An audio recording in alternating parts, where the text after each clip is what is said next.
Noong 1925, isang British explorer na si Percy Fawcett ay pumasok sa Amazon jungle para hanapin ang isang nakatagong sibilisasyon na tinawag niyang Zil.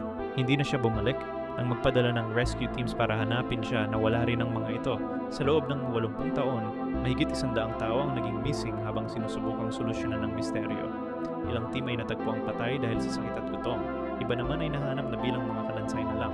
Pinagbawalan ng Brazilian government ang lahat ng expeditions sa lugar na iyon. Ang sulat na natagpuan kamakailan ay nagsasabing alam ni Fawcett na papasok siya sa death trap, pero obsessed siya sa pagpapatunay ng kanyang mga teorya. Ang kanyang huling radio transmission ay isang salita lang, go. Walang nakakaalam kung ano ang natagpuan niya sa jungle na iyon, pero may something sa lugar na patuloy na kumuha ng mga buhay, mahabang panahon matapos siyang mawala. Hanggang na ngayon ang Amazon jungle ay nananatiling tahimik tungkol sa kanyang mga sikreto.